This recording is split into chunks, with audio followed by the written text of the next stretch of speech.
What's up guys, Strife here. I hope you're having a fantastic day. In this video, I want to go over the 5 most valuable tips I have for improving at Pubg console. These tips have significantly changed my performance in the game, and I hope that they can help you out too. Before we get started, I'd just like to say that Pubg is an extremely hard game to learn on console. As I'm sure many of you know, it was never designed to be played on controller, and there is an extremely steep learning curve. It doesn't help that the game's player base is largely made up of veteran players now, as the game has been around a while. But don't worry, because I really think these tips will help you on your way to getting those chicken dinners. Let's get started. Tip number 1 is don't hot drop. You're going to hear a lot of people suggest that you drop at the start of the game into a hot location and get into fights to practice your gun skill. The problem with this method is that these fights don't replicate the type of fights that will take place in the rest of the game, and are a quick way to get frustrated.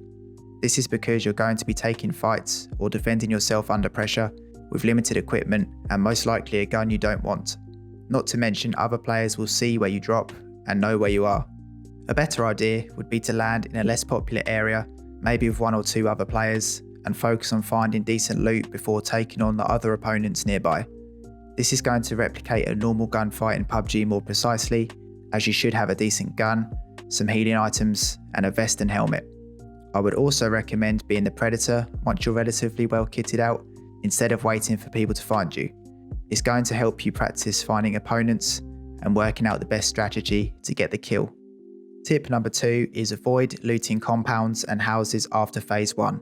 What I mean by this is once you've dropped onto the map, looted, and maybe got some kills, you should be in a relatively good position by the time the first zone closes. After phase 1, you really shouldn't be looting houses or compounds unless you're desperate for something. This is because of 2 reasons. Number 1 is you obviously make yourself an easy kill for campers. And number 2, when you're inside a building, you have less awareness of what's happening around you. This game is all about observation and knowing where enemies are or likely to be via the information you collect with your eyes and ears.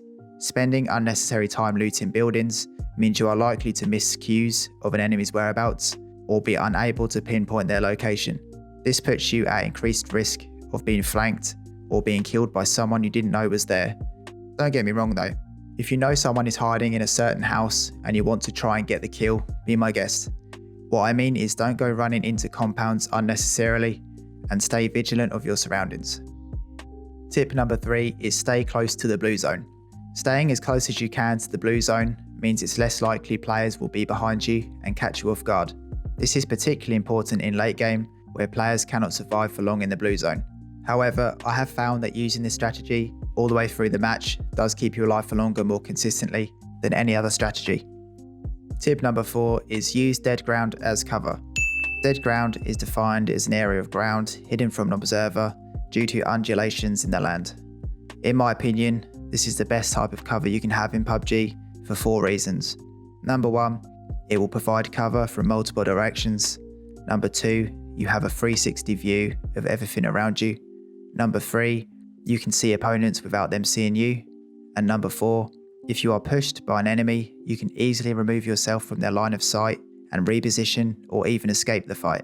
This makes it much more valuable cover than a rock or tree. The 5th and final tip for today is strike at the perfect moment. What I mean by this is if you see an enemy and they haven't seen you, just stop and think before shooting. Ask yourself if you can get the kill cleanly, or are they going to be able to get to cover before you finish them. If the opponent hasn't seen you yet, this gives you a huge advantage to plan your strategy accordingly. A good example of this would be if an opponent is busy looting a group of houses and they haven't seen you coming. In this scenario, it would be best to position yourself between them and the next zone and wait for them to travel in the open before shooting. While this is the smarter play, nothing beats lobbing grenades through a window at an unsuspecting sneaky boy. So guys, I really hope these tips have been helpful for you. If you fancy following me on any social media, the links are in the description, including my live streams. Thanks for watching, and I'll catch you next time.